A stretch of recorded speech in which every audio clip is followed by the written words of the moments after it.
El siguiente segmento tiene contenido o opinión.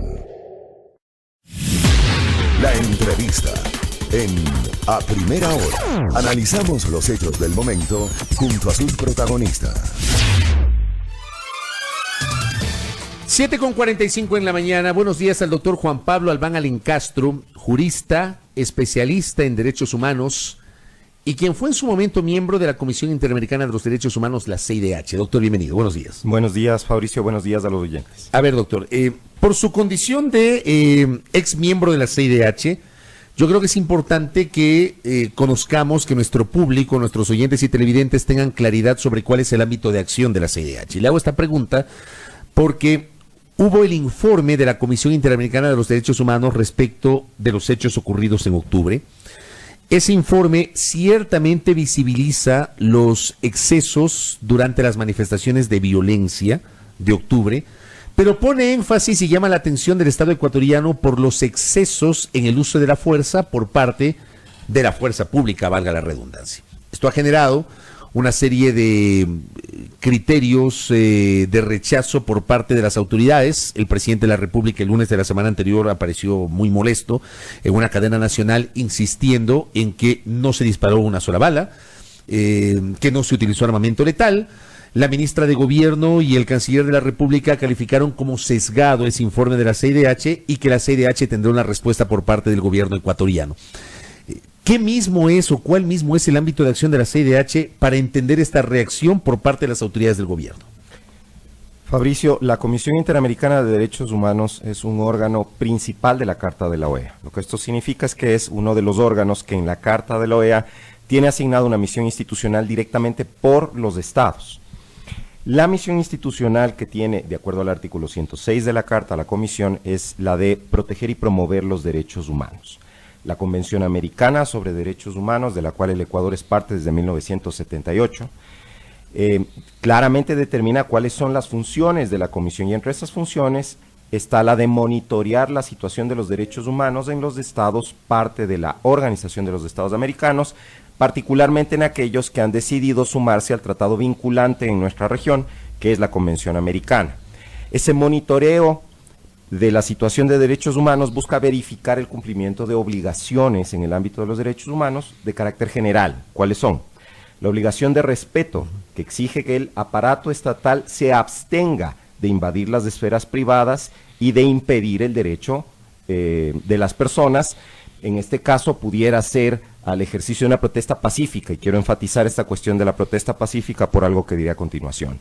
Segunda obligación general, la garantía de los derechos humanos. Esto es, la organización del aparato estatal de manera tal que se facilite el libre y pleno ejercicio de todos los derechos contenidos en el catálogo convencional.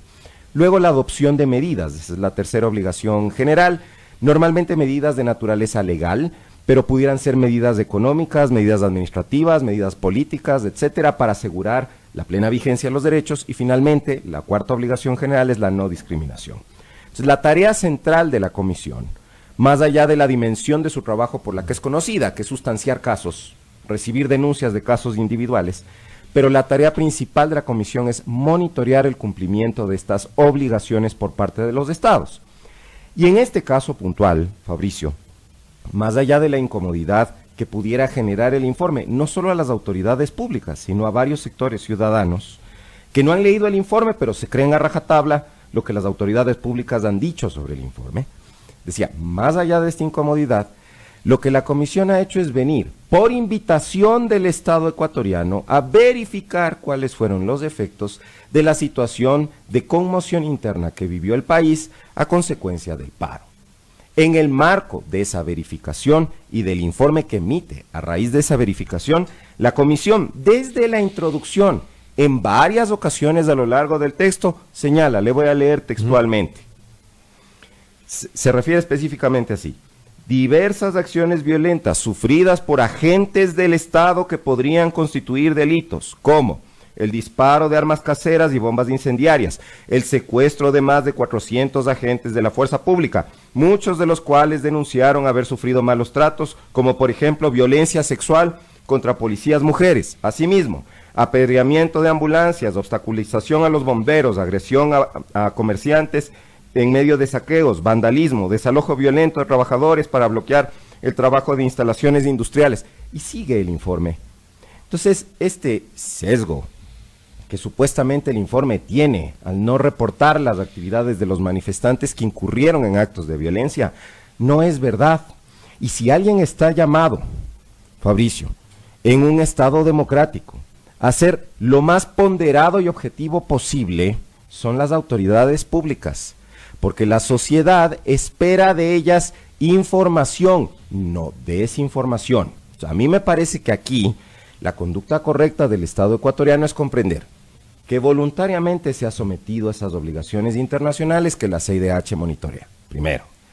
Segundo, que la CIDH no tiene ninguna intencionalidad de desestabilizar el régimen, ni mucho menos, lo que busca es llamar la atención sobre cuestiones problemáticas, incluidas las acciones violentas de los particulares, como lo hace en el informe. Y tercero, que en virtud de los principios de cumplimiento de buena fe de los compromisos internacionales, de eficacia de las normas del derecho internacional, de primacía de las normas del derecho internacional sobre el derecho interno, el Estado ecuatoriano debe implementar las recomendaciones, particularmente aquellas que tienen que ver con la investigación de los eventos violentos. Pero terminan siendo recomendaciones, no son de cumplimiento obligatorio. Mire, sobre la naturaleza de estas recomendaciones es importante comprender cómo el propio sistema interamericano ha entendido el planteamiento de las recomendaciones. Porque en un primer momento la lógica de la jurisprudencia del sistema era decir la recomendación es una mera sugerencia. Y esta es una sentencia de los años 90 contra Colombia en un caso de desaparición forzada de 2 personas que se llama Caballero Delgado y Santana.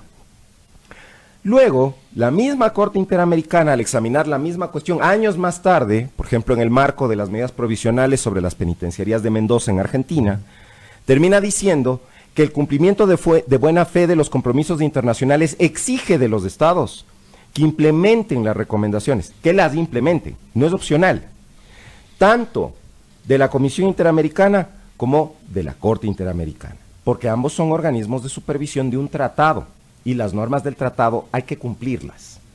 Entonces, sí, se llaman recomendaciones, en principio son sugerencias de actuación, pero son de cumplimiento pero obligatorio. son unas sugerencias de actuación que exigen efectivamente alguna actividad, es decir, lo que nunca podría ocurrir si se trata de un Estado que realmente adhiera al derecho internacional, como suponemos que es el nuestro, es que se deje de actuar frente a la recomendación.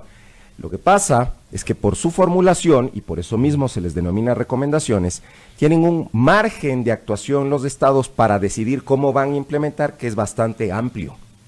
Pero no pueden dejar de implementarlas porque incumplirían obligaciones generales de derecho internacional, como el principio de cumplimiento de buena fe de los compromisos internacionales. Y en ese contexto, ¿a usted le sorprendió la reacción de las autoridades del gobierno? Mire, a mí la reacción de las autoridades del gobierno no me sorprende, porque luego de muchos años de trabajar en la Comisión Interamericana, luego de muchos años de haber regresado al país y ver la conducta del régimen anterior, me queda claro que los gobiernos se incomodan frente a los pronunciamientos de los órganos de supervisión, no solo de la Comisión, sino cualquier otro, y que solamente quieren ser amigos de esos órganos de supervisión cuando están diciendo cosas que les complacen. Ellos quieren oír cosas que les agradan, no quieren jalones de oreja. Entonces, a mí no me sorprende la reacción del Estado. Lo que sí espero es que así como se han enojado frente a la emisión del informe, con ese mismo ímpetu que les ha dado este enojo que sienten, implementen la recomendación. Yo le hago esa pregunta porque, a ver, es claro que durante la década anterior, la década de Rafael Correa en el poder, es claro que Correa discutió el funcionamiento del Sistema Interamericano de los Derechos Humanos, que Correa discutió el funcionamiento de la CIDH, más allá de que sí tuvo una postura en cambio de aceptación sobre el comportamiento de la Corte Interamericana de los Derechos Humanos. Pero creo es público y es conocida la postura del gobierno anterior. El tema es, en el actual gobierno, y aquí un comentario personal, yo sí siento que el discurso no está apegado a la praxis. O sea, en el discurso se habla de las libertades, del respeto a las libertades, etcétera, etcétera, etcétera, del respeto a los derechos humanos, de que somos parte del Sistema Interamericano de los Derechos Humanos, y aparece este informe, y a mí en ese contexto sí me sorprendió la reacción, porque esa reacción no va de la mano con el discurso generado por la administración del presidente Moreno sobre los temas asociados al Sistema Interamericano de los Derechos Humanos. Yo creo que en una situación en que la legitimidad política, la credibilidad del gobierno ha ido en declive, frente a una presión muy fuerte de la opinión pública de que el Estado ha debido reaccionar con mucha más dureza frente a las manifestaciones violentas del mes de octubre, que tampoco podemos negar su existencia, frente a la necesidad de mostrar una imagen más fuerte, ¿sí? De mostrar una imagen más decidida, menos improvisada, si se quiere, en las actuaciones gubernamentales. Era lógico esperar que el gobierno, ante la crítica que formula la Comisión Interamericana a la ciudadanía, le lance esta imagen de nosotros no vamos a tolerar que nos vengan a decir cómo debemos conducirnos cuando hemos hecho lo correcto. La verdad es que el Ecuador está atado a sus compromisos internacionales porque es parte de una serie de tratados en la región sobre derechos humanos. ¿Le guste o no le guste? El exabrupto sobra. Lo que usted observa es verdad. Durante el régimen anterior hubo mucho cuestionamiento a la actividad de la comisión, hubo un apartamiento de la comisión, se han retomado las relaciones con la comisión. Yo creo que José Valencia, que es un tipo con mucho conocimiento y mucha destreza en la cuestión diplomática, él no es un improvisado, entiende las repercusiones muy serias que la falta de implementación de las recomendaciones de la comisión pudiera traer. Lo que pasa es que en la lógica política, Fabricio, lamentablemente, los estados creen que la forma de demostrar solidez institucional y legitimidad es rechazar todo cuestionamiento que se les formule, pero en un estado democrático, la verdad es que democracia solamente puede haber cuando se acepta la crítica. Esa crítica a veces proviene de adentro y a veces proviene de afuera. Como en este caso. Y cuando la crítica proviene de afuera, lo que tenemos que hacer es con mucha madurez, con mucha objetividad, comprender el porqué de la crítica. La comisión, cierto es que está cuestionándole al Ecuador respecto de las muertes ocurridas en el marco del paro, las lesiones ocurridas en el marco del paro, las detenciones realizadas en el marco del paro, inclusive de trabajadores de la comunicación que nada tenían que ver ni estaban manifestándose. Pero también le cuestiona al Ecuador que hubo mucha violencia de parte de los particulares, inclusive contra agentes estatales, y que estos hechos, por lo menos hasta el momento en que la comisión emite su informe, no están siendo investigados con el nivel de minuciosidad que la situación lo exige. Porque a la comisión no le corresponde investigar si efectivamente quienes están siendo procesados son culpables o inocentes. Solamente le correspondería frente a esos hechos intervenir a la comisión precisamente por el incumplimiento del deber de investigación y sanción que el Estado ecuatoriano tiene. Entonces, ¿quién debe asumir esta responsabilidad? Las instituciones del sector justicia que tienen que llevar adelante los procesos de investigación en el marco de unas garantías de debido proceso, porque aquí, Fabricio, si usted me permite esta licencia, es muy preocupante. Yo le comentaba fuera de micrófonos, yo venía escuchando la entrevista que se le hacía a la señora presidenta del Consejo de la Judicatura. Es muy preocupante que en la lógica desafortunada de los ecuatorianos, el que llega al poder tiene toda la prerrogativa de utilizar el aparato de justicia para sus fines, para sus propósitos y no para hacer justicia. Ella con mucho orgullo mencionaba hace un momento que han destituido a más de 70 jueces ya. Y no sé si usted recuerda, Fabricio, y probablemente la ciudadanía también lo recuerda, que el Consejo de la Judicatura presidido por el doctor Gustavo Yalc, entre otras razones, fue cesado por el abuso de la facultad disciplinaria y la destitución de los jueces bajo el empleo de unas figuras que son, por decirlo menos, arbitrarias. El error inexcusable, por ejemplo. El error inexcusable y la negligencia manifiesta.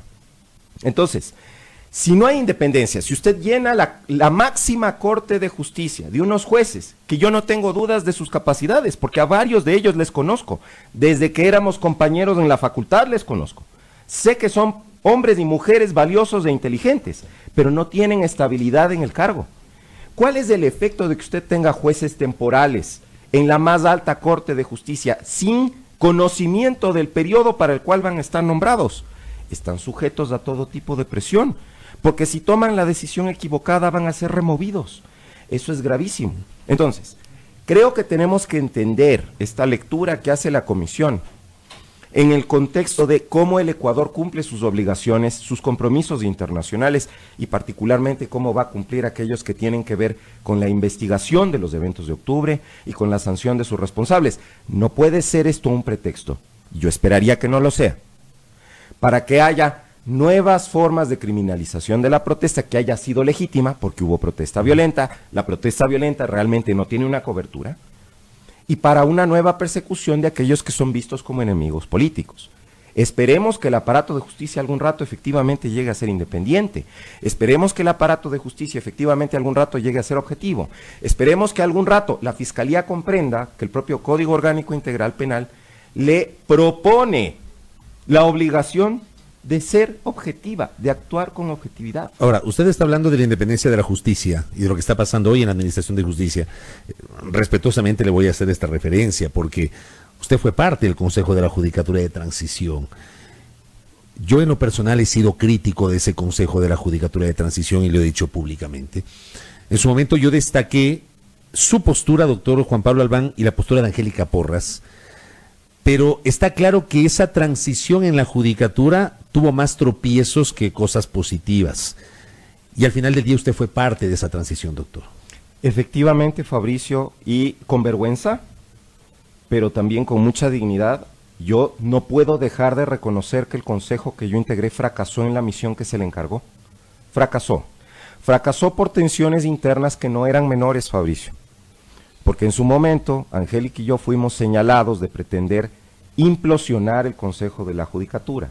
Lo que estábamos buscando era erradicar esas prácticas negativas que perjudican la independencia judicial y que lamentablemente se mantienen, Fabricio. No estábamos en nivel adecuado de sintonía con nuestros colegas. Había muchos temas en los que existía un debate muy fluido. Había discusiones que eran discusiones muy cordiales, discusiones que eran muy inteligentes además respecto de cómo avanzar en ciertos temas. Particularmente yo debo reconocer, no puedo dejar de hacerlo, que el doctor Marcelo Merlo Jaramillo en su momento procuraba equilibrar las cosas, procuraba evitar estas confrontaciones, estas tensiones, pero finalmente nosotros no podíamos dejar de defender principios, que es lo que estábamos haciendo, y frente a situaciones que evidenciaban una intención de continuar las afectaciones de la independencia judicial, nosotros teníamos que por lo menos salir a los micrófonos y decírselo al público. Esto está pasando adentro. Pero sí, Fabricio, usted tiene toda la razón. El consejo que yo integré fracasó. Y esto no es menor. Lo que tenemos ahora que evitar es que el actual Consejo de la Judicatura fracase. Y tal vez fracase deliberadamente porque se sigue con esta lógica, insisto, desafortunada, de que quien está en el poder puede usar la justicia como un mecanismo para alcanzar fines políticos. ¿A usted el aparato de justicia no es para eso. ¿A usted le preocupa el hecho de que hay un buen número de jueces de la Corte Nacional de Justicia que son temporales y que siendo jueces temporales van a conocer casos emblemáticos en el curso de las siguientes semanas? El caso Sobornos, el caso Singue, qué sé yo. Hay una serie de casos que son muy mediáticos, muy emblemáticos, pero esa corte está integrada también por jueces temporales. ¿Le preocupa eso? Me preocupa muchísimo por dos razones, Fabricio. Primero, porque para ellos mismos la toma de una decisión frente a la presión no solamente del poder político, sino de la opinión pública es muy complicada. Porque en este país estamos acostumbrados a impedirles a los jueces que tomen sus decisiones y les decimos cómo tienen que resolver. Y cuando no resuelven como nos parece a nosotros, entonces enseguida les descalificamos y les tildamos de toda suerte de cosas. Entonces me preocupa por ellos mismos, porque el proceso de reflexión que ellos tienen que hacer realmente no es un proceso autónomo en un contexto en que ellos no tienen estabilidad en el cargo, están sujetos a la presión de la opinión pública y además están sujetos a la presión de los actores políticos que dictan las sentencias en las entrevistas. Basta escucharles a algunos altos funcionarios del Ejecutivo ya anunciando inclusive cuáles van a ser los tiempos de las decisiones. Esto es muy curioso que ellos sepan qué son, el oráculo de Delfos.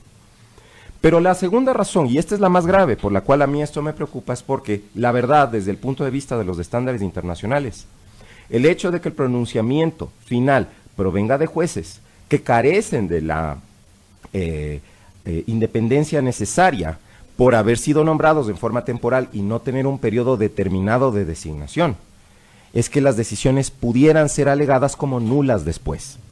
Y luego, en sede internacional, el Ecuador podría ser declarado culpable de haberles juzgado a personas que seguramente sí han cometido acciones muy malas a través de jueces temporales, con las nulidades consecuentes de los procesos judiciales, y no lo digo solamente yo, hay varias voces que ya se están levantando sobre esto, pese a que en este país es tan costoso ser coherente, Fabricio, porque si uno pretende ser crítico de las malas acciones del poder y luego viene otro régimen, se espera que uno sea dócil y que no critique y que no cuestione. Y yo en lo personal, y por suerte varios colegas defensores, no estamos dispuestos a eso. Es costoso ser coherente, pero hay que decirlo, y varias voces se han levantado. Esto es un problema muy serio, por esas dos razones, por el nivel de presión al que se encuentran sometidos los jueces y por la potencial nulidad futura de las decisiones que adopten, y en consecuencia, la imposibilidad de castigar realmente esas conductas y la potencialidad de que el Ecuador sea condenado por haber violado las garantías básicas del debido proceso en perjuicio de estas personas. Claro, me pongo a reflexionar, por ejemplo, en casos como el del 2004, cuando en diciembre de ese año el Congreso destituyó a la Corte Suprema de Justicia de forma inconstitucional, y esto nos costó una condena por parte de la Corte Interamericana de los Derechos Humanos. Digo, hablando justamente de los temas de la justicia. Ya tenemos experiencia en eso y nos ha ido muy mal, ¿no? Correcto, y a nivel regional, ya de hecho hay precedentes de la misma Corte Interamericana, no respecto de Ecuador, pero respecto de otros países, sobre cómo se compromete la independencia judicial cuando los jueces que resuelven las cuestiones son jueces sin garantía de estabilidad por su carácter de temporalidad o provisionalidad. Hay al menos 3 sentencias respecto del Estado venezolano que tienen que ver con el nombramiento de jueces temporales y que tienen que ver con cómo se afecta su independencia al destituirles por la toma de decisiones que hacen. Ahí está el caso Chocrón, el caso Reverón y el caso Apitz, Barbera y otros, todos contra Venezuela. Para ir cerrando, ¿le preocupa el estado de la libertad de expresión en el Ecuador a esta hora, doctor Juan Pablo Albán? Le digo la verdad, Fabricio, no me preocupaba mucho hasta hace poco, pero hay varias muestras de que ciertas prácticas que yo pensé que habíamos logrado erradicar, de restricción de la libertad de expresión cuando se trata de voces disidentes o de voces críticas que no nos agradan, ya empiezan a reavivarse, a retomarse. El cierre de la radio Pichincha es una demostración de esto, porque haya sido o no una caja de resonancia de cierta ideología, puede haberlo sido. Finalmente, en un Estado democrático lo que se espera es un debate plural. Y justamente esas voces que irritan, esas voces que chocan, esas voces que nos inquietan, que le ponen a la sociedad en alerta porque dicen cosas que no agradan, también hay que escucharlas, porque eso es lo propio de la democracia. Entonces, andar cerrando medios de comunicación no es sino retomar las prácticas anteriores que tan cuestionadas fueron, porque recuerde usted, durante el régimen anterior, probablemente el tema de mayor discusión, inclusive ante las instancias internacionales como la Comisión Interamericana, fue la precaria libertad de expresión que teníamos. Y ahora volver a eso, justamente yo creo que le da la razón a esos sectores ciudadanos que afirman que el actual régimen no es sino la continuidad del anterior. ¿En qué se diferencia el actual régimen cuando empieza a hacer lo mismo que hacía el anterior? No nos gusta lo que dices, entonces te vamos a silenciar. Ahora ya no hay la Supercom, pero finalmente hay la posibilidad de retirar una frecuencia. Entonces, ¿dónde queda además? ¿Cuál es el efecto que esto genera en el resto de comunicadores? Pensemos en esta radio, por ejemplo, que es una radio que ha procurado mantener un criterio objetivo, un balance como corresponde en el periodismo. El periodismo es objetividad, es balance. Lo otro es activismo, no es periodismo. Por supuesto, de acuerdo. Entonces, ¿dónde queda, por ejemplo, esta radio frente al cierre de Pichincha o cualquier otra radio que tuviera una postura más objetiva y de cuestionamiento a las actuaciones del poder? Se genera un efecto disuasivo, se genera una sensación de nos puede pasar a nosotros, tenemos que medir qué decimos, y eso no está bien. Yo creo que si queremos ser democracia, hay que aceptar también esas opiniones que no nos agradan. De eso se trata la democracia, debatamos, discutamos, no debemos tener miedo. Si alguien se postuló a una dignidad de elección popular o aceptó un nombramiento público, debe saber que estará expuesto a la crítica. Estará expuesto a la crítica. Es parte de ocupar una función pública. Si no está dispuesto a aceptar que va a ser sujeto de críticas, no debe aceptar tampoco el cargo. Correcto, doctor. Gracias por el tiempo y por sus valiosas reflexiones. Muy amable. Doctor Juan Pablo Albán Alencastro, conversando aquí en A Primera Hora. 8:09. Al volver, Viviana Bonilla con nosotros a propósito del caso Sobornos 2012-2016. Esto es A Primera Hora por Majestad FM.